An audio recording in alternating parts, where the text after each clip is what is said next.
Sebastian Maniscalco. My wife and I went to go see Hamilton on Broadway. It Ain't Right Tour 2024. Oh my God, it is amazing. We saw it. Oh, it changed me it changed me. Now, as soon as I hear that, I'm like, I ain't gonna like this. Sebastian Maniscalco, live on stage in Des Moines, Wells Fargo Arena, December 15th, 2024. Get tickets now at livenation.com. For more, visit sebastianlive.com. Let's see who finds us. Attention all campers. Keith Murphy. What I do have are a very particular set of skills. Skills I've acquired over a very long career. Andy Fales. I'm telling you straight, it's my way or the highway. Powered by AD. Just a bit outside. Murph and Andy. Proudly presented by Ramsey Subaru and BMW of Des Moines. Live and on demand across Iowa everywhere from the Channel Seed Studios. Murph and Andy. Connected by cellular advantage. All right, you guys are gonna love this historical exhibit full of a bunch of artifacts. Now this is called physical media.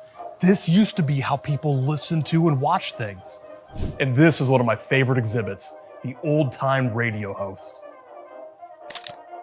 Talk about ancient history. This is a Nebraska fan back when they were actually good at football.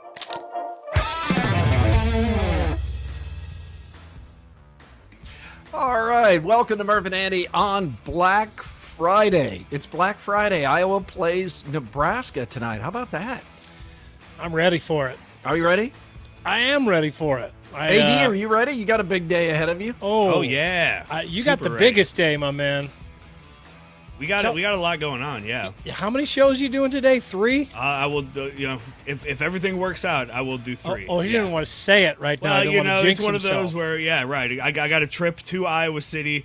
So Ross and I will be live at the Iowa City Buffalo Wild Wings there in the old Capitol Mall, right on campus. We're going to be live at 4:30 with a pregame show. They're actually going to take our YouTube feed and put it through the Buffalo Wild Wings throughout the state. So that's what I'm talking about. Yeah. Even if you're here in Des Moines, you'll be able to see Respect. Ross and I doing the pregame show. So super excited about that. Ross is going to the game, so he's going to bundle up and head to Kinnick. I'm going to head right back home and get ready for Ensign, Iowa post game with Chris Hassel. He and I haven't done a show together in like 3 weeks, so I'm excited about that. But yeah, it's going to be a busy day for your boy. So you are putting the Iowa Everywhere in Iowa Everywhere. That's right, exactly. We are everywhere. We are Iowa. That's what we do. That's really cool. I like that. It is Wait, a big but you're day. going to Iowa City to talk about the game, but not watch the game. Yeah, it's one of those things where I thought about staying for the game. If it wasn't such a late game, if I didn't have the post-game show, I didn't want to leave Hassel hanging. And also, it's going to be so fucking cold. It is. Right? It is getting a little bit colder now. If you look at the it feels is like wind cold. chill, it is going to be in the low teens. Having that heat on in my car with Gary Dolphin and Pat Anger on the radio on the way home, that's going to suit me just fine. I'll get home by halftime, watch the rest of the game, and then do the show with Hassel. Well, that Andy, tells me did you come- wind. That tells me the wind isn't going to be too bad there because the temperature alone is like what, mid-20s, low 20s right now. So it could have been worse. I know that earlier in the week they were thinking that maybe it'd be pretty windy and we'd be talking about wind chills below 0. But okay, yeah. So this isn't as bad as it could have been. It's still going to be worse than you think. So if you have time and you still haven't left yet, bring more than you think you'll need. Go ahead and wear that long underwear. You're not going to get hot standing outside wearing that long underwear. Layer up. 2 pairs of socks are good too. They're like a thin pair and then a wool pair over that. Oh yeah, that works. And a boot. Andy, did you come straight from WHO 13 to Murph and Andy? I was there pretty late last night. Jeez, that was a late one. It was a fun game to watch. Yeah, you want to talk about like that the stadium, Lambeau Field was full the whole game. Yeah. Okay, if they can do it, we can do it. I have an update for you. You ready? Okay. Yes. Jenny, Iowa State alumna, has decided she wants to go to the game. So we're going. Yeah? Oh, yeah. That's great. We're layering up. We're taking 2 of the kids. Okay, Wait, there's no chance you're not in the south end zone section. That is outside. Well, that's not what I said. There's no chance these seats of yours are not in the 𝗙cie𝗶𝗹 south end zone. The 𝗙cie𝗶𝗹 end zone is outside. Andrew? Parts of it are. Yeah, that's where your seats are. You will have the option of going inside. We're going to sit outside. Now, is there a chance that Jenny goes inside at some point if she gets too cold, watches on television at the bar? Absolutely. But I'm going to tough this out with the kids. Who goes inside? Jenny. Just Jenny? Yeah, I'm in it for the long haul. Mm-hmm. Yeah. Probably shouldn't have said that publicly. Now I have to stay out there. You'll be okay. I'll be good. All right, let's go with sports and more today. Coming up, we have a reminder how bonkers last year's Iowa-Nebraska game was. Maybe you've forgotten. I kind of did. I remembered a couple of things, but not how many things had to go right for Iowa, wrong for Nebraska, and just some of the chaos that ensued. We'll have that. The Cyclones play their most important home game ever. I don't even think it's arguable. I think it is their most important home game ever. I guess you can make the case for 2004 against Missouri. No, you maybe. Can't. Don't even try to make that case. Yeah, you know what? You can't make that case because a win by Iowa State keeps the college football playoff in play. And therefore, that tops anything that happened in 2004. It tops anything that happened 4 years ago when Iowa State went to the Big 12 championship game after COVID. Those scenarios did not involve the possibility of the college football playoff. This one does. So it's the most important home game in the history of Iowa State. So that's coming up. And we have the week in Iowa, unnecessary censorship and Scott School. That's all on Murph and Andy today at a special time, noon. Are people finding us? It's a slow go here. It's a slow start. It is a slow start. There's no doubt. Well, we got, everybody's hungover.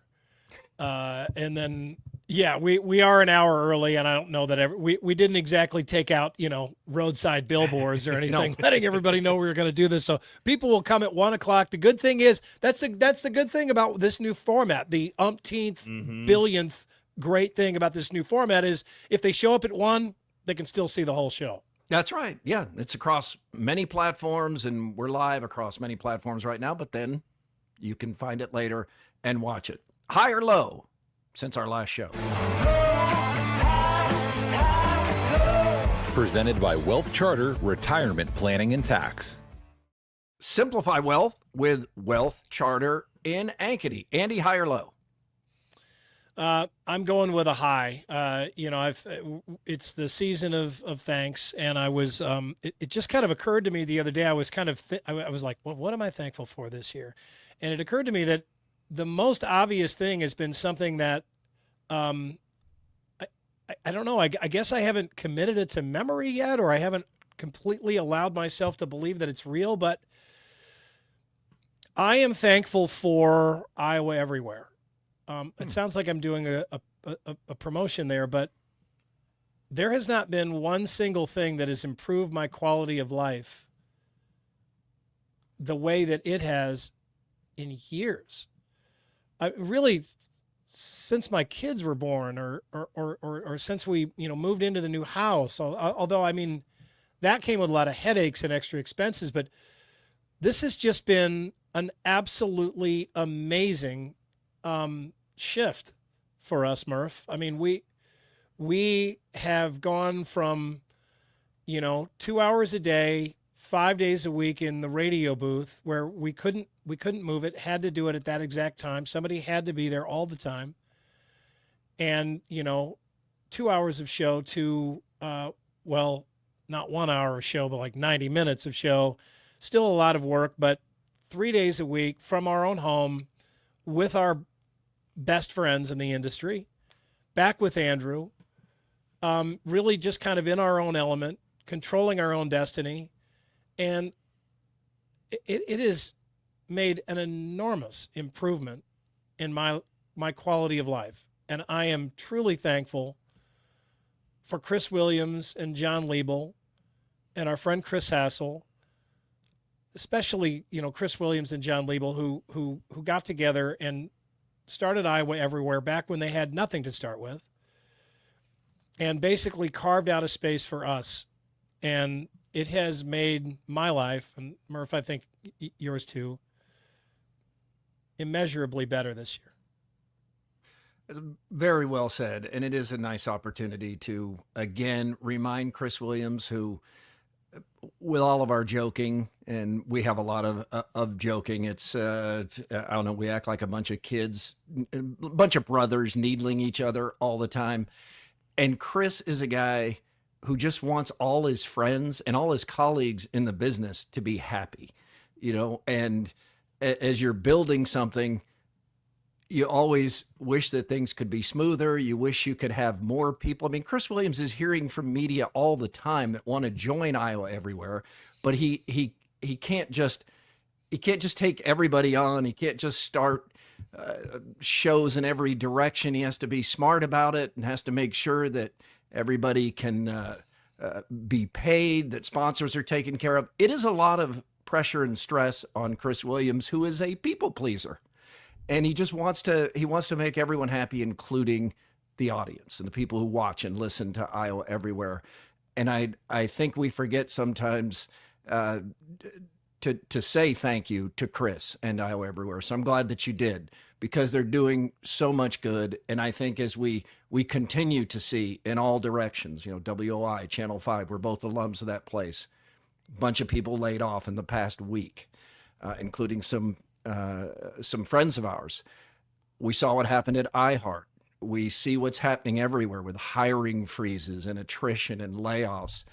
It's just a really tough time for legacy media, and Chris is building something, and it's a work in progress. It's very nice to be included, and we do appreciate it. So thank you. Thank you to Iowa Everywhere, and thank you to all the people that make it possible. We can't do this. Doesn't work. Cheers. Cheers. Look at that. Rockstar Energy to Iowa Everywhere and all the people that have made this possible. Thank you. Includes all the listeners, viewers, and sponsors. We appreciate it. Well, it's hard to follow up that high, but I'll go ahead and try it anyway. I'm just going with traditional Thanksgiving, my favorite holiday. This is Collins. If you're watching, his face is in the foreground here, but he's the tallest. Two of your sons look a little like Mark Freund and Bryce Miller there. Yeah. Hey, how good does Bryce look? Bryce, as we've noted and been public about, because he's fighting cancer. He's been knocked back a couple of times, but he just keeps coming. And he looks great. It was so nice to have him, and Bryce's mom is in this photo, and his brother Bruce, and our kids, and it was just a great day. Jenny's parents are in this photo. Love Thanksgiving. That's a perfect Thanksgiving you got there, right there. Look at that. You got the generations. You got a little smattering of friends thrown in there along with the family. Half the people are drunk. They're having a good time. Who's that? Chandler's fiance there? Yeah, that's Chandler's fiance. And look at this. This is within an hour after the meal. 4 kids down for the count. Just that not AJ drunk. gets the floor they're there. Turkey drunk. Yeah, poor AJ's on the floor. Who's got the far couch? Far couch is Cade. Yeah, it's Colin closest to us. Charlie by the new fireplace there. Nice. But yeah, that they were out. There's a football game going on. They've got those stupid parlays that they're working that they all believe in that never hit. Then if they ever do hit, that's what keeps them coming back for the next 6 years. That's a good post-Thanksgiving sleep right there. Oh yeah, that's looking good there. Probably And some drool on those leather couches. Last night, even though Andy, you and AD were both no's, we rented a theater at the Palms and invited friends and family. This is for those of you watching on YouTube, and thank you if you subscribe, like if you would, give us a thumbs up. It helps. But if you look in this photo, you can see a lot of different people. Ed Wilson is coming in. He sat in the front row. He's in traction today. Biff Hammer is in this photo. Oh, man. Scott Sipker. Yeah, I see former city councilwoman Christine Hensley there. She's there with Steve. Gilly and Amity are in this photo. Willie Farrell is here. Scott Long. Oh, wow. Thank you. Yeah, that's a good. You got it. I see Scott Sipker in there. Yeah, that's the movie. And we saw Gladiator. Yeah, I see 2. Gilly. Yeah. Yeah. Now All right, Gladiator 2. Okay, we got to wait on Wednesday for you to talk about that movie. We got a lot of shit to get to. I'll just be brief about it. Now, several of the kids said that's better than Gladiator. It's not. Shut the hell up. It's not. But it's entertaining. So what you're telling me is the kids haven't seen Gladiator. They've all seen it. Yeah, and most of the people who came last night watched Gladiator as a refresher to get into the movie, because there are many things that are tied together in this 20 years later plot. It is good. I'm relieved Kahala wasn't there, because it would have made me uncomfortable the whole time. It is incredibly violent. I mean, it is a hard R for violence. People's heads are chopped off. It's got everything you'd expect from a Gladiator movie. Good. I wish they didn't have those stupid mutant monkeys and the sharks. It's quick, but we don't need sharks in the Coliseum. We don't need people riding rhinos. Yeah. But overall, I'm going, I'm going thumbs up for Gladiator 2. Whoa, what? Oh, yeah. He's got a thumbs up or down whether he lives or dies, right? Okay. Now I'm probably out of focus. Thank you for your patience. Let's move on. You can interact with us on YouTube. Email Murph_Andy at iowaeverywhere.com, on X, formerly Twitter, Murph_Andy, all powered by the Cellular Advantage, 35 regional locations. You may recall it was 32 when the show started. That's what the show has done for Doug Eklund, Yeah, you're welcome, Cellular Advantage, proud partner of U.S. Cellular. We appreciate it. Now, here on a Friday, early start, let's get the buzz. The Buzz. Brought to you by 𝗀cie Heating and Cooling. All right, AD already hit it. Iowa-Nebraska, 6:30 p.m. on WHO 13. Going to be cold, a little bit colder than projected earlier in the week by Ed. But they're adjusting, as you do with the weather. The wind chill is going to hit the low teens tonight. Night game. Jackson Stratton starting at quarterback for the Hawkeyes. It is senior night. It'll be a blackout. They're calling for a blackout. Does that mean you have to have a black parka or black coat? I guess most Hawkeye fans do. Yeah, I mean, if you want to participate, I mean, and not, get hypothermia. I mean, you're gonna have to have a black. That's. It's tough to call for a blackout, whiteout, any kind of like color out when it's this cold, because people are just wearing whatever they've got to stay warm. It's kind of dumb. But don't most people have a black jacket? I mean, I have a black jacket. I don't have a black coat. You don't have a black coat? AD, you have a black coat. Oh yeah, I have several. Yeah. Yeah. I think most people do. If you call for a whiteout or a gold out, that's probably a little bit tougher. But they're going to do most people do. I don't think everybody does. Like, everybody's got a white T-shirt to wear in a warm weather whiteout, or a black T-shirt. But when you get really, really cold, people are just, you may have a black jacket, but it's not your warmest jacket. You want your warmest jacket tonight. Yes, and tomorrow night. Although the shift has been, it is now going to be colder tonight.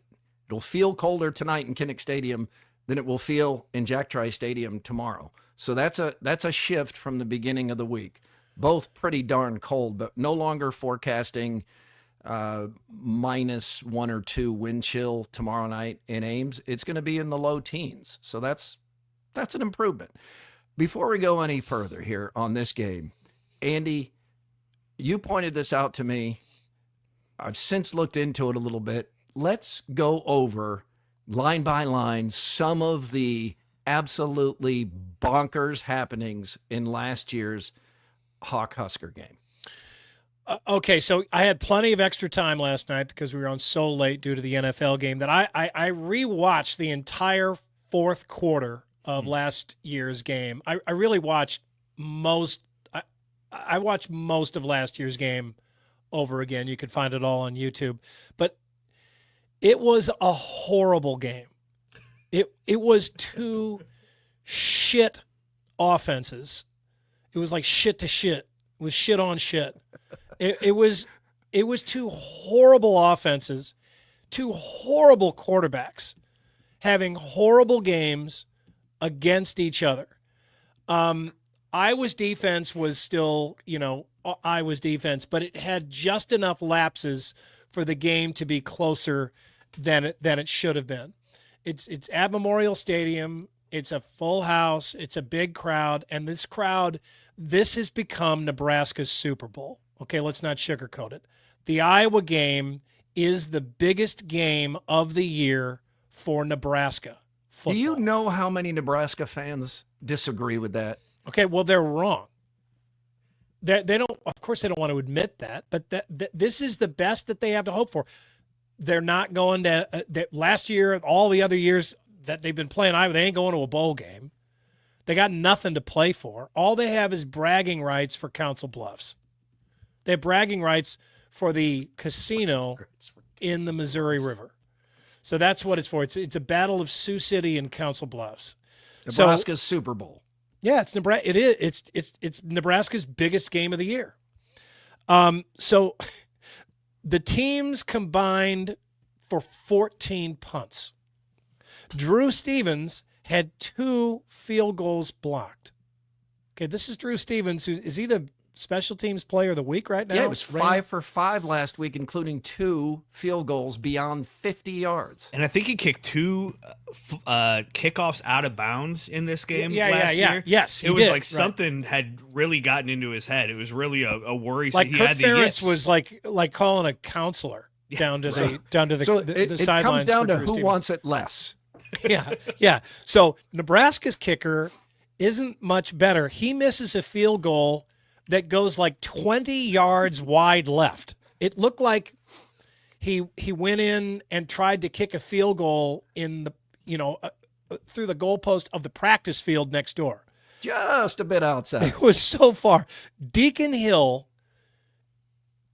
All right, you want to feel better about Iowa's quarterback situation right now? Yes. Go watch this game again. Deacon Hill is so bad. He's 11 of 28 with an interception and 0 touchdowns. 𝗀𝗶𝗶𝗶 was shit too. 2 horrible fumbles and an interception. Caleb Brown, not even on the team anymore. Colossal flop. Pulled the ripcord at midseason. He led all Iowa receivers with 3 catches for 21 yards. Oh, man. Dropped the touchdown pass that went right through his hands. Iowa's best offensive play, or the most effective, consistent offensive play, is the quarterback sneak for a 6-inch gain, where Deacon Hill, with his, offensive tackle body, takes the snap and just immediately goes forward, and then somebody starts pushing his butt, and they move it 6 inches. They get several first downs that way. So it's tied at 10 with 33 seconds left in the game. And here's how it goes down. Deacon Hill throws a bad interception, and Nebraska gets a good return out of it to put themselves in good position at the Iowa 37. But wait, there's a flag on the play.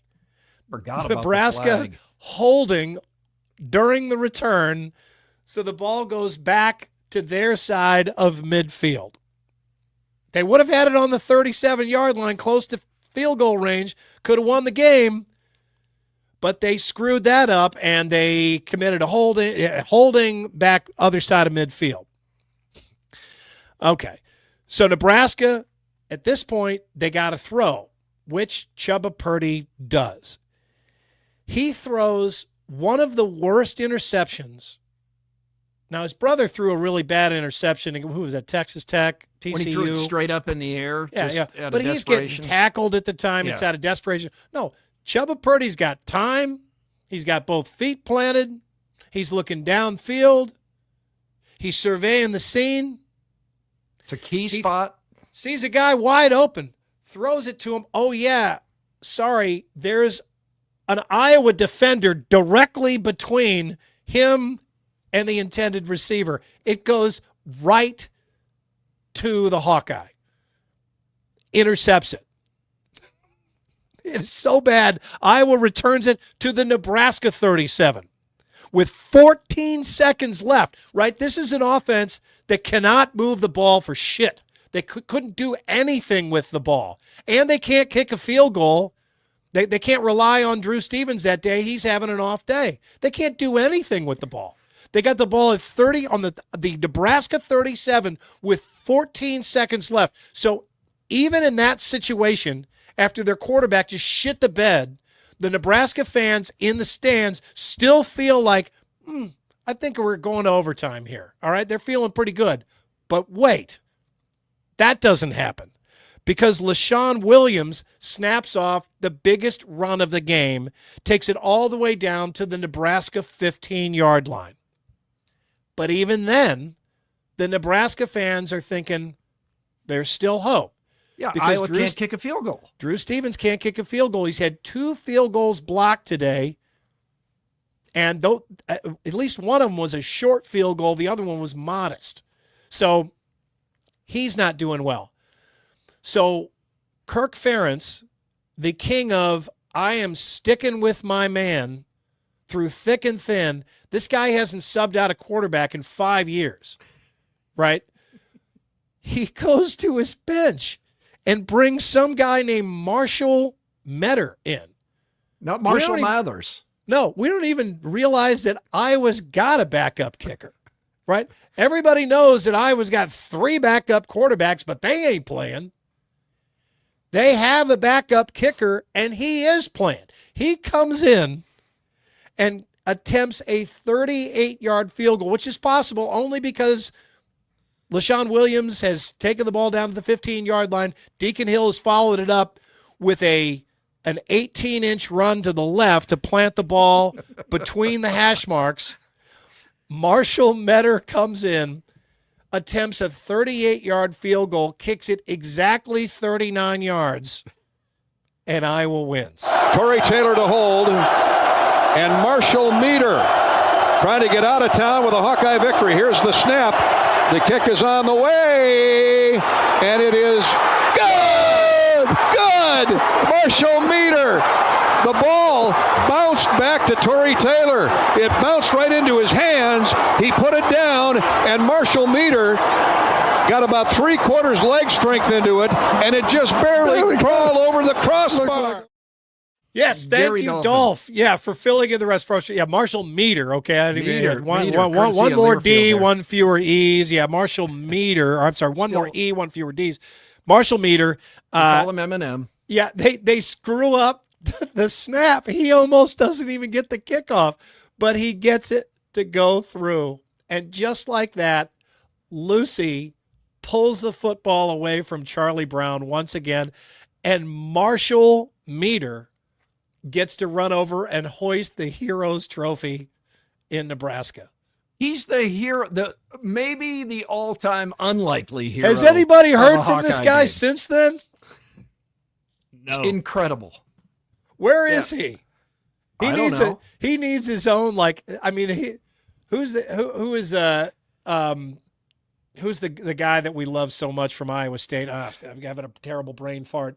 The guy that had the huge game against Nebraska years ago. The quarterback. Marv Seiler. Marvelous Marv. Sorry, Seilers. Yeah, we love you.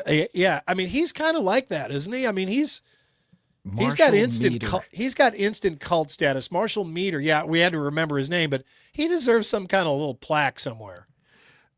It is a reminder of how badly played that game was. AD, how disappointed are you that Nebraska is already to 6 wins and it doesn't hinge on the outcome tonight? Do you care? Yeah, that it does take something away from this game. You know, there's still the rivalry factor. There's still kind of the bragging rights there for both teams, and this will kind of determine how each fan base feels going into bowl season. But the fact that you can't steal that away from Nebraska, they've already gotten bowl eligible for the first time in like a decade.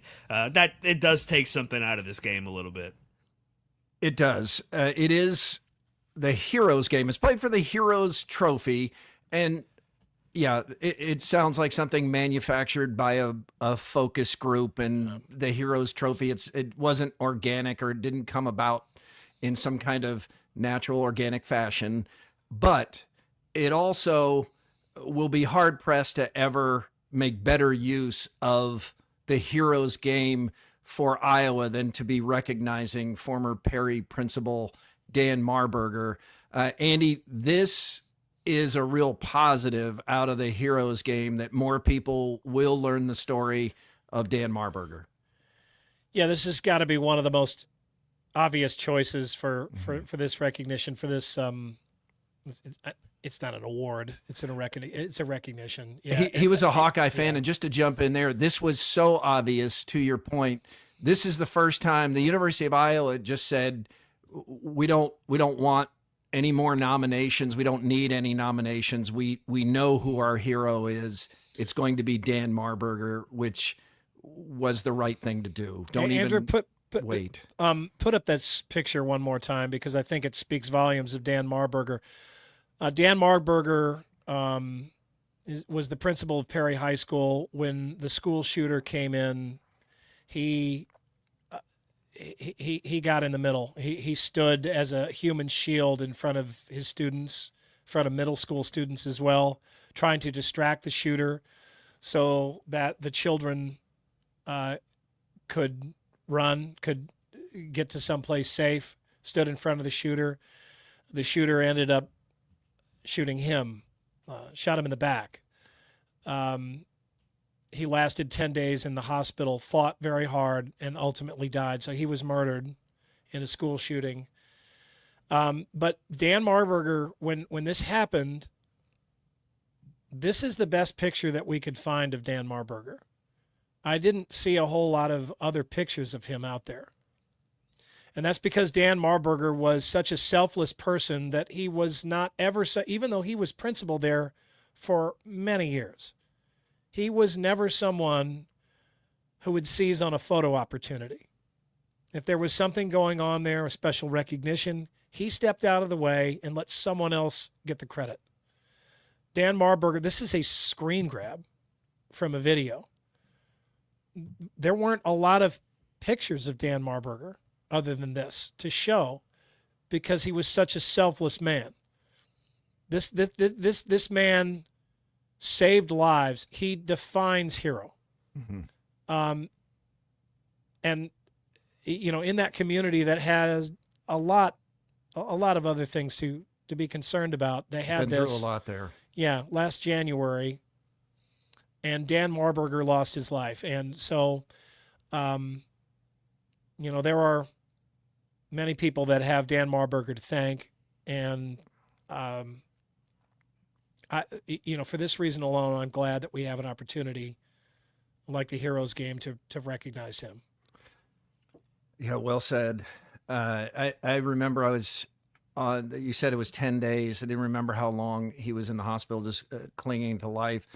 And I remember I was on vacation, and I knew Dan Marberger as I know you did, and I didn't know him well, but I communicated with him back and forth over the years a few times, and it just hit me so hard when he died. I just remember, I don't know, it was one of those times I couldn't stop sobbing. I think just because of just the whole circumstances around it.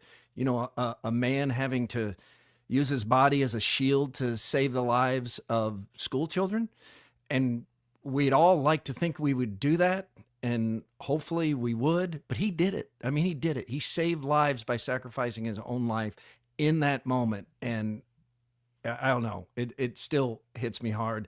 And then when I saw, I went to his funeral, and the outpouring from that community and the people who showed up, some of whom came from they had moved to other places or other states, and they came in just out of respect for what he had done for them. And he, being a Hawkeye fan, was so much a part of his life, as they showed with the photos and stories they told. And just for his family to be part of this tonight and to feel appreciated and have the story spread even further. It's a great moment, and it's a reminder for me to not be snarky about the Heroes Trophy anymore, because there are stories like this one, although I can't imagine there's ever one that's more profound than this one. No, it's still kind of a stupid name, but I mean, it's, every now and then you have an opportunity to really use it for, I can't imagine that when they came up with this name, they thought that there would be an opportunity like this. Oof. But that's the way that stuff happens sometimes, right? I mean, it's sometimes you're just like, oh, it's a good name and people can't make fun of it, and we can, we can recognize a first responder every year at the very least. We probably never dreamed that you would have a situation like this where there's literally a Hawkeye fan, a public servant, truly a pillar of a community that needed him, that gave his life to protect the children that he was in charge of leading for decades. And that's what you got here. So suddenly, it's like I remember the year there was an Amber Alert, and we'd had all these Amber Alerts that were just like, okay, it's the dad that's taken the kid, and you got numb to it. It's a domestic dispute. Yeah, like it had cried wolf so many times, you were numb to it, and you were like, okay, this is not doing what they intended it to do. And then there was one year where it did, and you were like, okay, this is, I don't know that this is what they intended. This is the best of what they could have hoped for. And so from this point on, I'm glad we have this situation. We have this opportunity. Let's hope we don't have to recognize another hero like this again. We'll go to a quickie poll, which is back to the football game itself. It's presented by WCI Pools and Spas. Who wins tonight? Is it Iowa or Nebraska? I picked Iowa in Randy Peterson's Iowa Everywhere column. I'll stick with that. I think it's a low confidence pick. Most of these games have been close, but it's Kinnick Stadium at night, sold out crowd, and Iowa, with just one exception, has owned Nebraska the past decade. So I'll pick the Hawks. I'm going to take the Hawks too, but yeah, I mean, just a reminder that every single year that they have played this game, both teams have looked different in this game than they did in the weeks leading up to this game. And this game is you can watch this game and immediately tell that this is a true regional rivalry. It's like the Iowa State game where there's just something, there's another level to it. There's another element at play. This game has been close year in and year out, often coming down to the final kick, the final play, to weird situations. No one should be confident going into this game. No one from either side. Iowa and Nebraska both bowl eligible, and Nebraska was the last Power 5 team. They had the longest drought of a Power 4 team now, Power 4, of any team in America to a bowl drought. It's hard, it really is. Joking aside, hard to imagine Nebraska, with its football history, would be the team out there with the longest bowl drought. That still exists, but we're assuming Nebraska will get an invitation with 6 or 7 wins. But if you're a Hawkeye fan who enjoys Husker misery, you can still enjoy that Nebraska is finally bowl eligible when these bowls are going to mean even less than they did last year. And it felt like last year, outside the college football playoff, they didn't mean much. They're going to drop way off in interest this year. We can already feel that with the 12-team playoff. If you're not in the 12-team playoff, the bowl game is going to feel like a spring game scrimmage. Yeah, I agree. And we keep saying that. We don't know yet. It might be worse than we think. It could be, because we may see the transfer portal and opt-outs decimate it down to nothing. I just know from being at the Citrus Bowl last year, I could not believe how empty the stadium was. Nobody in the upper half of the stadium with Iowa against Tennessee. And Hawkeye fans just mostly didn't care. They were just they thought, yeah, we'll take a trip to Florida. But that's where we are with these bowl games, and it's going to drop much further this year. I think we know that's going to happen. Agree. All right, over to Iowa State. Iowa State playing biggest or most important home game in Iowa State football history. That's going back more than 130 years. The Cyclones can get to the Big 12 championship game in all likelihood with a win. It would take a lot to happen for a winning Iowa State team to not go to the Big 12 championship game in Dallas. And the Big 12 champion, especially with Tulane now losing yesterday, the Big 12 champion, there's no scenario where the Big 12 champion is not going to be in the college football playoff. That will happen. So that's all still out there for Iowa State. There are tiebreakers in play, however, and here, just to explain how easy it is to get your mind around those, here's the tiebreaker explained.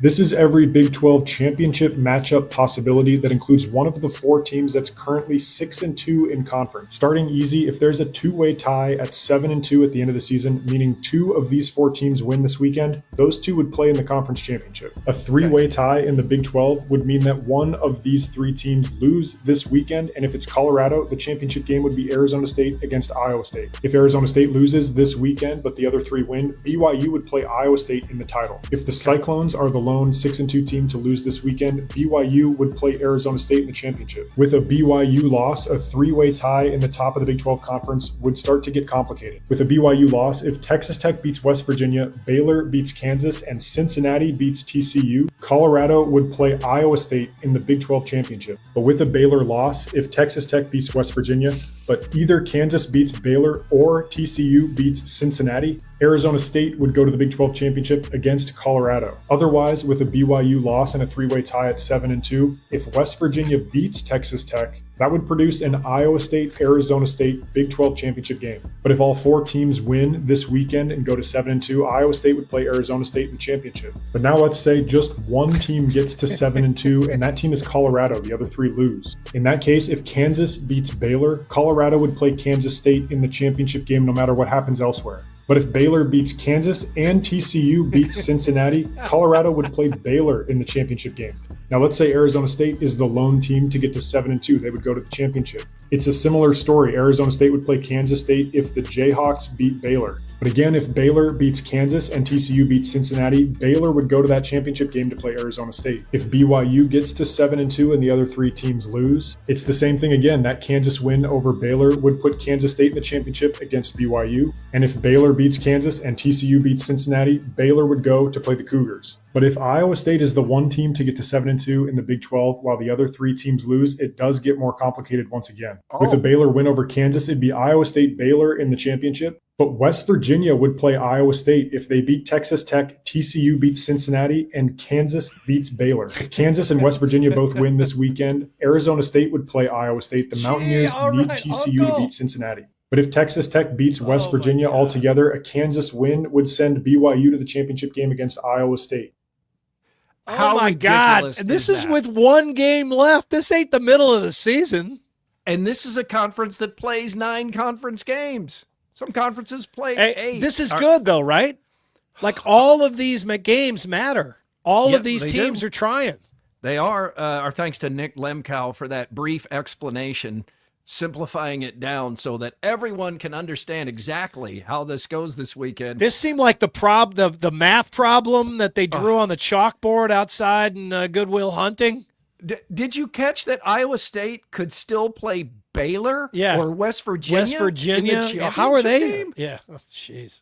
All right. Yeah. So anyway, try hard, everybody. And all right. Maybe that makes it a little different where, you're not playing a team tonight in K-State that, is just like nothing to lose. I mean, they have hopes to get into this title game as well. So they're not in that, that Kansas mindset of a few weeks ago.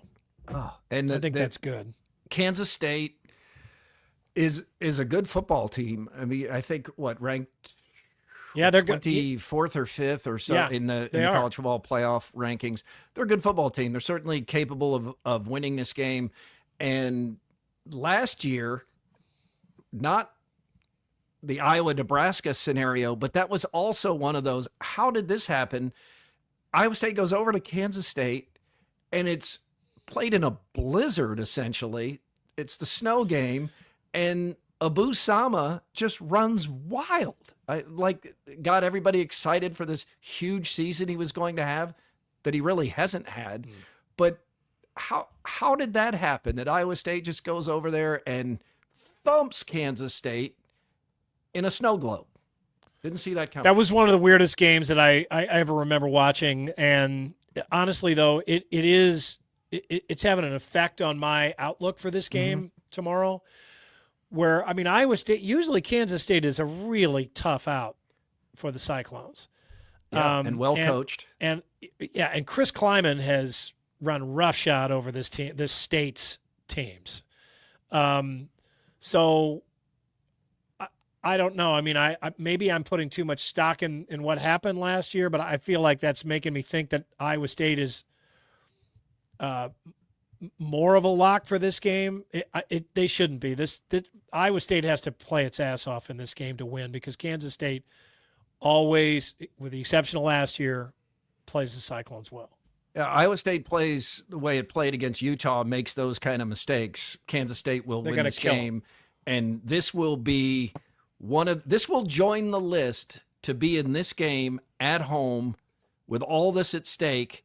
This would join the list of top all-time kicks to the stones. I mean, if Iowa State gets this close to the championship game and this close to the college ball playoff, has a home game as a favorite and doesn't win, everyone's going to need that nut cup. It might butt its way to the front of the line. Except the women. Oh, they may want one too. Okay, I don't know. What do you wear? What do you wear if you're any protection? I don't think they have one of those. Okay, they probably shouldn't. All right, Murph and Andy, we're here on a Friday, coming at you a little bit earlier. Glad to have you with us. Have you seen or heard the BYU profanity that was leaked out after the Arizona State game? Last I knew, they were still unclear how it got recorded, but here's what happened. BYU is down big at the half against Arizona State in a key game for both teams. And one of the players goes to fire the team up, and he uses a lot of profanity. The captain. So, at halftime. Yeah. And it inspires the team. BYU definitely plays much better in the second half.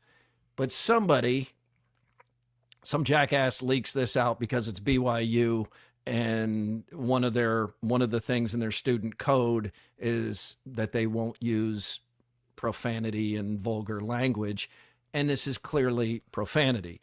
It surprises absolutely no one who has ever been on a football field or in a football locker room, even if it's BYU, even if they're Mormons. There is a lot of profanity, so I'm not surprised at all. I'm more offended by the person who recorded this and put it out on social media than I am the person doing the swearing, but it's gotten a lot of attention. What do you think? Well, I would agree with that. I'm not offended at all by the swearing. It's something that I think everybody does, and I think. Well, you've been on a roll today, so it's like you're trying to catch up to this. Well, but Mormons are always very quick to point out that they're just like everybody else. I mean, there are a bunch of things they don't do like everybody else, but they'll be quick to point out that they are more like everybody else than they get credit for. So, fine. They get, fired up. Their football players cuss. Nobody cares. Somebody puts it out there. Okay, that kind of sucks. But at the same time, the ridiculous line of people who want to beat up this person more than anything is a little silly to me too. Because look, what in this day and age, are you really still surprised when audio and video gets leaked? Am I surprised? No. Do I think somebody should do that? No. No, I don't think somebody should do that. But thing to do. You put the phone must by the door. No, yeah, but come on. You must live your life, especially in a situation where there's a whole bunch of other people around like that. You have got to live your life with the understanding that any and all of this can and probably will be leaked. I tell the kids that all the time. Like, I don't care where you are, there is probably a camera on you. Yeah, so there's you probably cannot audio. You cannot be offended when that happens because you're not living in the real world if that's the case. You can't think that there's a safe space anymore that's occupied by 50 other guys. That's not a safe space. True, though. Both things can be true. That BYU should expect that somebody might be recording the audio because somebody might be recording the audio, and we can also think it's just a crappy move to be that person that records it and releases it. Yes, to, both to things can be true. Public. Both things can be true, but when you are the one getting burned by this, you cannot blame more than yourself. If you don't want it getting out that you're cussing, you don't cuss. Period. I agree with that. You can't just say. You can't just deflect. The problem here is that I was cussing and now everybody knows I was cussing. Well, no, they know you were cussing because you were cussing. Really? I mean, if you're trying to, push the problem off on somebody else, you're full of it. If it's that big a problem for that guy to be cussing that he shouldn't cuss. Okay, we understand that he did, but we also understand that all this stuff gets out now. So this guy that did this, if he's sorry about this, then he has only himself to blame. Michigan plays Ohio State this weekend, and Ryan Day, the head coach of Ohio State, the favorite to win the college football playoff at this point. Here's Ryan Day on the pressure involved in Ohio State needing to beat Michigan for his fan base. We got to have, that edge, and we will, because we know what's at stake. I mean, we've felt what it's like to not win this game, and it's bad. It's one of the worst things that's happened to me in my life, quite honestly. Other than losing my father and a few other things, like it's quite honestly for my family the worst thing that's happened. So we can never have that happen again, ever. Wow. Well, that's a high bar. Never, ever. I mean, I don't think he's exaggerating there. I mean, it sounds like he might be, but I don't think he is because I think it feels that way to him. Yeah. But that it is ridiculous that you would compare that to deaths and the most trauma your family's ever been through. But it probably is because it gets personal. I mean, there are rivalries, and there is Ohio State, Michigan. Yeah. So, I mean, you may understand your own rivalry. That doesn't mean you understand that one. Yesterday, NFL game, Bears against the Lions. The Lions do win it in part because of the worst clock management, if not in the history of the NFL, maybe in the history of football. What was Matt Eberflus doing? And he's already been fired. Mark Freund was over here for Thanksgiving, and Mark is a Bears fan. And after this happened, I and other people that were watching were like, they've got to fire Matt Eberflus. They can't. And Mark said, as a Bears fan, he said, in 100+ years, the Bears have never fired a head coach during the season. They won't do it. This was so bad, they did it. They fired him today.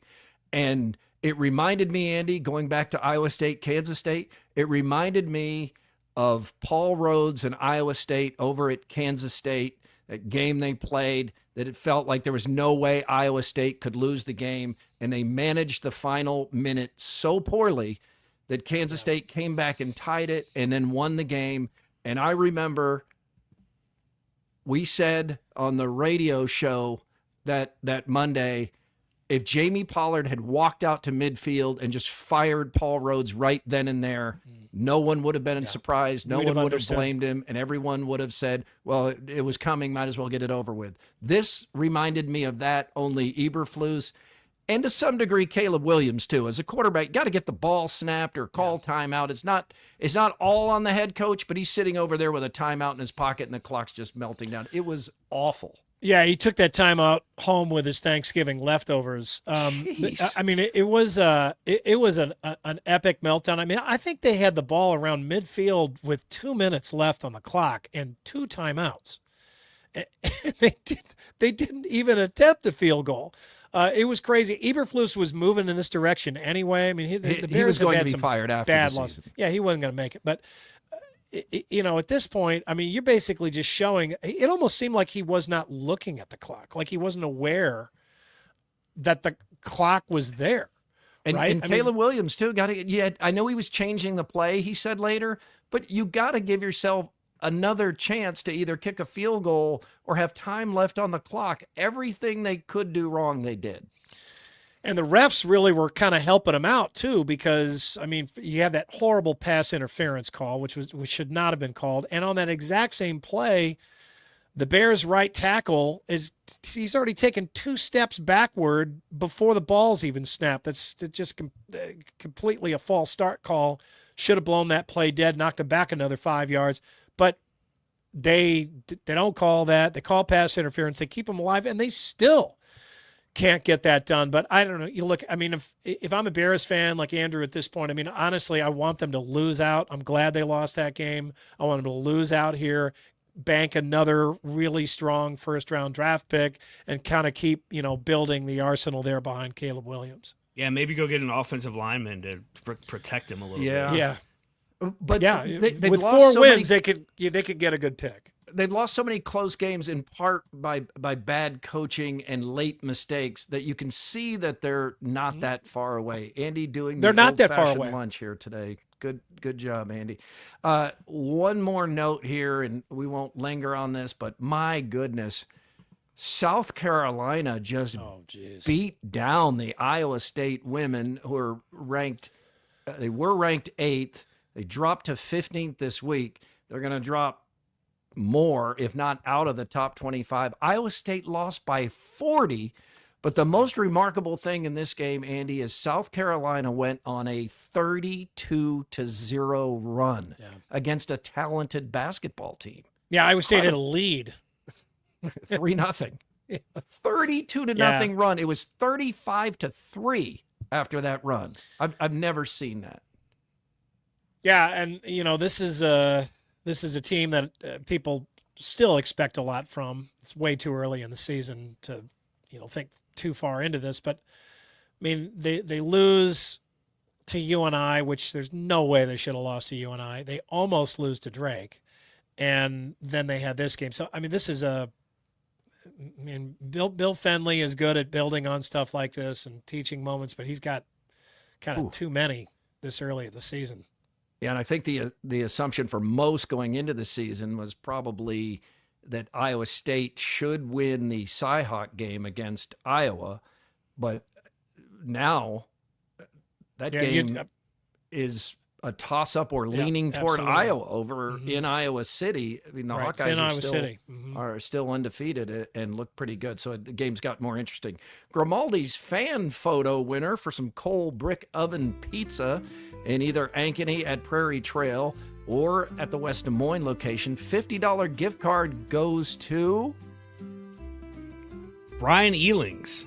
Brian sent us this photo of his boys, Cooper and Hunter.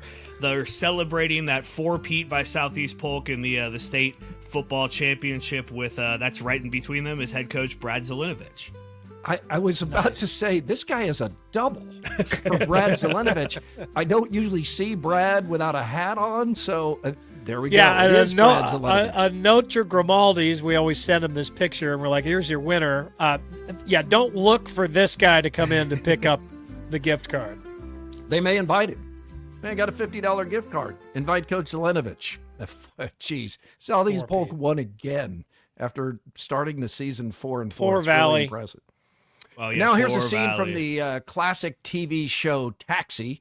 The taxi drivers are taking a driving test at the DMV, and Jim needs some help. What does a yellow light mean?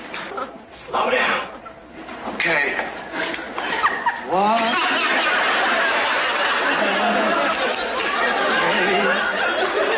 Yellow light mean? Slow down. Okay. What?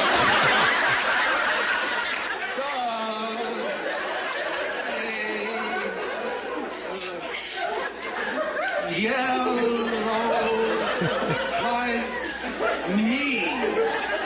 Slow down. What? That reminds me of my dad. He loved Jim, the Reverend Jim Ignatowski. He was on drugs all the time. Oh my goodness, that's often awesome. Confluence is the official beer of Murph and Andy. I had a couple of yard yachts last night. Enjoyed those, always do. Got a 4-pack of Confluence to take with me to my Friendsgiving today. Friendsgiving. You have 2 Friendsgivings, so that's 2 opportunities to have a Confluence cold beer. Official beer of Murph and Andy. Time now for Throwdowns on a Friday. Throwdowns. It's Throwdowns. Backed by Heartland Tire and Auto. Let's throw it down, Murph. Let's assume that the Cyclones do win tomorrow night and do get to the Big 12 championship game. Of the other 3 that are like really in the mix, we saw all the different scenarios, but of the 3 that are really in the mix, who should the Cyclones want to play? Is it Colorado, BYU, or Arizona State? I think it's BYU. If you had to pick which team you think you're most likely to beat, you play Colorado. Colorado has a couple of superstar, really talented players that can change the game. You play Arizona State. You have a really bright young coach who's willing to do anything, including an onside kick with the lead or surprise you with just about, I mean, Dillingham has it going there at Arizona State, and that's an excited bunch. BYU feels like it was an inflated undefeated right up until it finally lost. I think you want BYU. Yeah, I'll keep it short. I think it's BYU too, just because you've been thinking about BYU and it seems like BYU deserves to be in that game. You just kind of want that team that you've been anticipating. Andy, the Cyclone men went 2-1 in Maui with a loss to Auburn and wins over Dayton and Colorado. Great Iowa State's Maui Invitational. Honestly, I think it's a B or a B plus. They were leading that game. They had a big lead, around halftime, and then just melted down in the second half. But Auburn is an excellent team. This is still an Iowa State team that just got together. I mean, seriously, they just got together. They have a lot of moving parts, and then they, pick themselves back up, beat Dayton, a Dayton team that'll probably be in the tournament, and then smoked Colorado. So they're okay at this point. You liked a lot more of what you saw than what you didn't. I think I might go A- overall because they showed in the first half against Auburn how high that ceiling is, and that's a Final Four national championship ceiling. Iowa State at its best with better shooting this year and more scoring possibilities inside, I think you can see that the Cyclones can beat any team in the country. Their ceiling has not been higher under TJ Otzelberger because now they have offense to match the defense and the effort. You could see that in the first half. Knock them down a grade because they blew that 18-point lead and that game. But then they bounced back when they clearly were a little bit hungover from losing and still found a way to beat Dayton. And then they came back and just made Colorado want to give up the sport of basketball. So overall, I think TJ can take the lessons learned in the second half against Auburn, do a little bit of coaching up, and keep them humble enough to get better. So I think with the exception of winning the tournament, it went as well as it possibly could. All right, Murph, we ate well yesterday. How long are these Thanksgiving leftovers good for? Through the weekend. We'll be eating them through Sunday, and I would keep eating them on Monday and Tuesday and through the week. But once we get through the weekend, Jenny will be declaring that's no longer a good idea to eat those anymore. I'm never very good at acknowledging and following those like safety advisories, food safety standards. Me either. I eat them until they're gone. I was in college. I don't care how long it takes. I got a good cold fridge. I'll be all right. I got a strong stomach. All right, let's throw downs thanks to Heartland Tire and Auto Center. All right. Thank you, Heartland Tire and Auto. Ready or not, it's Scott School. Scott School, Scott School, Scott School is cool. Yeah. Hi, Scott. Hi, everybody. Hey, you know what? Before we get started, will you let me duck out for just a second as I check my turkey? Yeah. Is that a euphemism?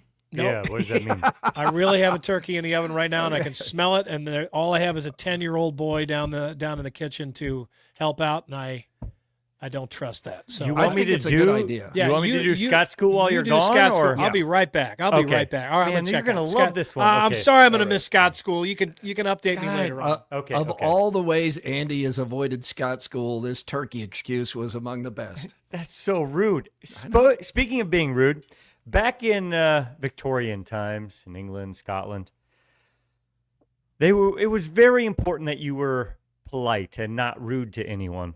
So when you would have folks come over to your house for dinner, you'd serve them a nice warm meal. But when it was time to leave, you wouldn't just say, "Hey, it's time to leave, you asshole." Instead, you would serve them some cold meat, specifically a less desirable part of the meat, the shoulder of the lamb, mutton, or pork. And so this became the expression for giving somebody the cold shoulder.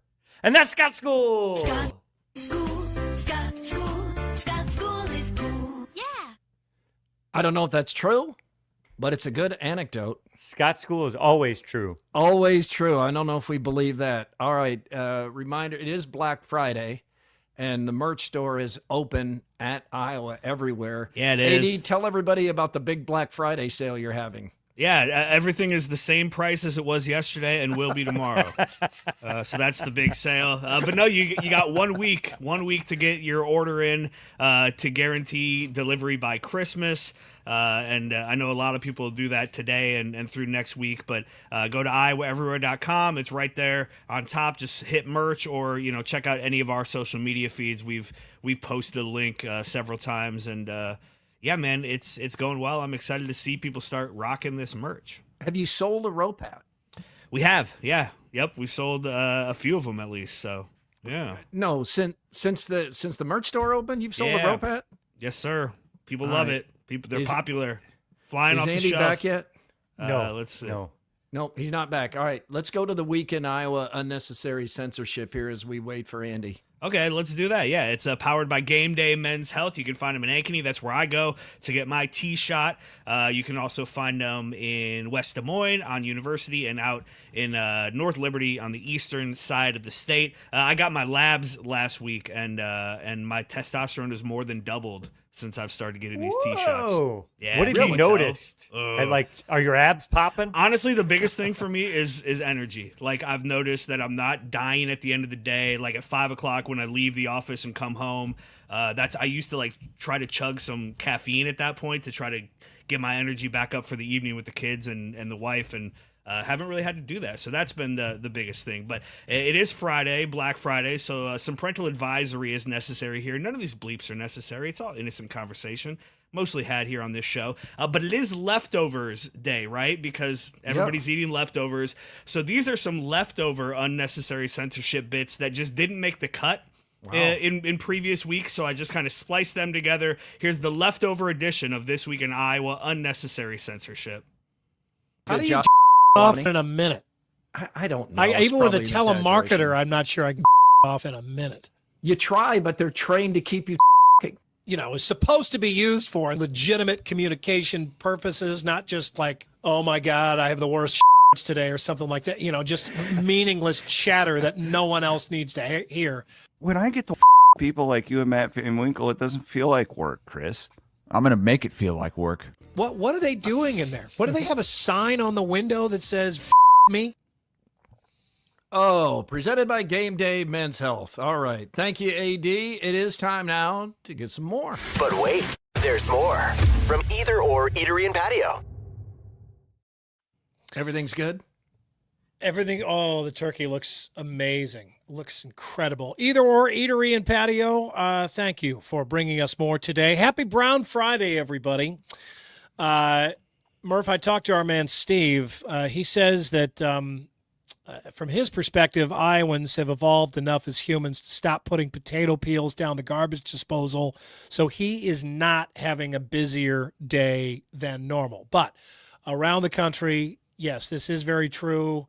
This is the busiest day of the year for plumbers, guys that clear sewer drains.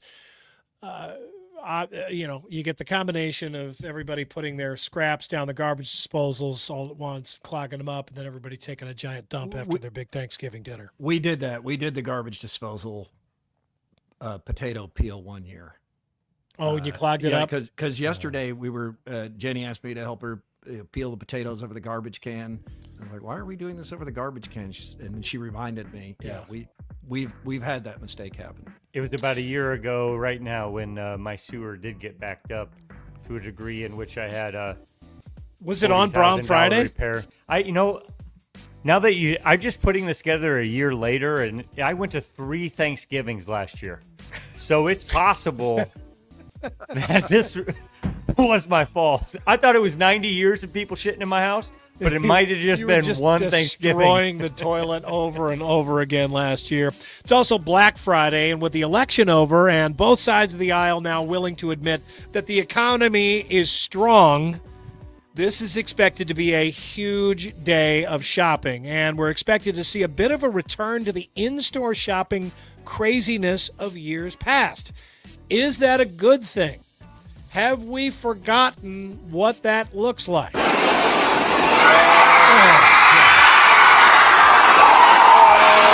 gosh. Oh, gosh. Oh, my God. Oh, my God. That was insane. Is that a mall? That's inside a mall, an absolutely gigantic crowd pressed up against the door as Best Buy opens up for with all the doorbusters and the specials on flat screens and stuff. People just crush in there. People getting trampled. I mean, there's all kinds of videos on the internet just about how bad we were with Black Friday in years past. A pug named Vito won Best in Show, the National Dog Show in Philadelphia yesterday. We watched this, pretty much this whole thing. Family did, I don't like it when the little dogs win. I like it when the big dog, there's just more dog. Why are you booing, Scott? That dog, there's nothing special about that dog. That dog I could go and pick up at the ARL 17 times a month. That is not true. That is Look at that. It's just an ugly little dog. It's a really nice pug. Yeah. Look how stupid their faces are. They should not even exist. They can't breathe. They fart. It's terrible. They should not exist. Back off, man. That's true. Gee, it's just killing Vito. Poor Vito. Poor pugs. From Fox News, nearly 35% of Americans consider turkey their least favorite Thanksgiving food. This kind of shocked me. That's according to a new survey. After turkey, the most disliked Thanksgiving foods are stuffing, ham, and then sweet potatoes, or yams, as they're also called. There are some folks who actually like all of the holiday classic foods, but they only make up 12% of those surveyed. So everybody's got something that they just don't like. The House of Representatives in Australia passed a bill yesterday that would ban children under the age of 16, or they passed this 2 days ago, ban children under the age of 16 from social media, including TikTok, Facebook, Snapchat, Reddit, X, and Instagram. Wow. Good luck. The bill would make the platforms liable for fines up to $33 million for failures to prevent young children from having accounts. The legislation passed with a resounding 102-13 vote and now moves to the Australian Senate. If passed there and becomes law, social media platforms would have a year to figure out how to implement age restrictions before any penalties are enforced. It would be the first law of its kind in the world. I don't think there's anyone who doubts that it's a net negative, social media on kids, right? But I think this is going to happen. Enforcing in this seems like it would be a challenge. Already hearing that kids figure out a workaround to not having phones in schools. I would rather, if I don't have kids, but if I had a kid and you could choose to say they're going to smoke cigarettes as teenagers or use social media as a teenager, I'd rather they smoke cigarettes. Absolutely. They were able to ban those, and those that. were everywhere. Yeah, Absolutely. those were everywhere. Everywhere. It's easier to cover up a cell phone than a lit cigarette, I guess. This is going to be very difficult. But what I'm just saying is the damages on young brains from social media, in my mind, is worse than smoking. Oh, the self-esteem issues and the depression and the just and the as long as you stop judgment. smoking by the time you're 35, your lungs are going to get essentially completely healed. That is not the case when it comes to social media. Just to be clear, the Murph and Andy Show does not recommend that kids smoke. Just 𝗙ecie𝗹𝗹𝗃 in comparison. Let's take a moment to watch Badlands. He's just eaten 4 bananas, and he's trying to chase them down with a 2-liter of Sprite.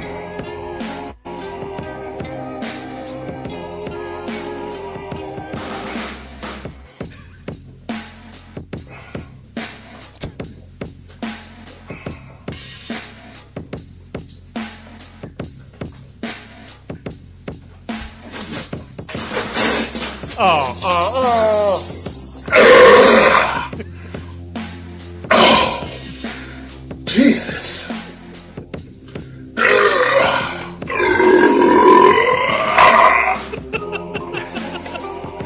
He was so close. Gotta love the American shirt, man. True America. Just give so me close. a full 2-liter. I'm gonna chug Almost had it. Almost had it. He's still an amazing athlete. Finally, athlete. Yeah, he needs to get on Lagovi. That's what needs to happen there. Finally, from the files of some headlines don't need stories, we bring you this: couple caught having loud sex atop a huge elephant sculpture in Miami Beach. Elephant sculpture. There's like a whole herd. It's really kind of an interesting looking sculpture. It makes for good photos like this one. I thought this was about the size of the people, but you mean actual elephants? No, they put these sculptures out there, and of course somebody, or more than somebody, a couple. Was the trunk involved? Of somebody's. Yeah. No, they got up on top of the elephant, and like one of the big elephants, not one of the little ones, the big ones. They like climbed up there and had sex. Are these elephants made out of hard wood? It looks like it. I think so. Those look like wooden elephants. Yeah, they're very erect up there. I think you could do it. Yeah, they got right up there. I don't know how you. I'm not sure what position they assumed, but they were like, "Look, let's get up there first. We'll figure it out next." Jeez. That's your more, everybody. Is that Nicely what done, Gangnam Andy. Style Hey, is? Scott, tell us about your new show with Kenzo, Overthinking. Oh, hi everybody. Hi everybody. Oh, this is a new show. I'm just gonna drink some Steeple Ridge while we're here. Yeah, we're gonna have this Ridge, show. the presenting sponsor, Scott. Nope, but it is of Iowa Everywhere, and I just want to have a congratulatory drink with Andy. If you like any of the stuff that you heard from me today, or not, cheers. Turn into Overthinking Mondays at noon. We're gonna lead in the Murph and Andy show because Murph and Andy need to be led into. It just would really help them, and it's gonna be exciting. Well, I'm a big fan of Kenzo. She's a really sharp personality. She really, really talented. I started following her on social media. Kahala did too. Yeah, she really is good at that, and I think she'll bring an interesting perspective. And she's not afraid to be honest. Like that's a huge thing. It just occurs to me. Scott talks about his new show that he's having. We're like, I'm a big fan of Kenzo. Really looking forward to what she has to say. Well, he already knows we're a fan of his. Well, actually, I don't. If you look at the whole history of this 12 years that we have been on with you guys, if you were to slice this up, I'm pretty sure that people would think I was in an abusive relationship. Yeah, cheers. I think so. Yeah, Hoodoo it. Oh, speaking of Voodoo. Yeah. New app update. If you guys haven't been on there, it looks so good right now. Check it out. And some big news coming pretty soon. FYI. Scott, why did you we did not hear, or we didn't see you, we didn't hear from you when you were in Las Vegas with Iowa Everywhere. So you get this trip bought and paid for, and you just disappear. What were you doing? What did you think? Mushrooms. We got a bunch of mushrooms, and then I lost track of everything. But the neon lights were super cool. Yeah. All right. Let's get the quickie poll results presented by 𝗀cie Pools and Spas. Who wins tonight? Iowa or Nebraska? 68% going with the Hawks, but Nebraska getting 32% thanks to those Cyclone fans. Ugh. I used to remember when this whole this game was like the core of my identity, and that's changed. Yeah, Yeah, I have so little respect for Nebraska at this point. I just don't even care. For the state? Cheers. Or the program or the fans? The people. The people of Nebraska. It's not nice. People of Let's Nebraska. hope for a better game than the one we saw last year. But hey, if it comes out the same way with the Hawks winning, we'll take an ugly one. I love you, Either Nebraska. way. All right. Well, thank you for spending part of your Black Friday with us here on Murph and Andy. AD, quick couple of plugs for all that you have coming up. Yeah, we got Instant Iowa pregame live starting at 4:30. It'll be right here on Iowa Everywhere. But come out to the Buffalo Wild Wings at the Old Capitol Mall in Iowa City if you're available, and come hang out with us live. We got a bunch of cool things to give away. And then we'll have Instant Iowa as soon as the game finishes tonight. Chris Hassel and myself, probably even closer to like that 2-minute warning, assuming it's not another last-second field goal. And then Cyclone Sunday with Ben Bruns and Aiden Wyatt. That's coming up after the game. That's going to do it for us. We thank you for being part of Murph and Andy. Thanks for joining us an hour early today. Search Iowa everywhere to find us. Please like and subscribe. It helps the local product stay local. We're back Monday. We hope you are too.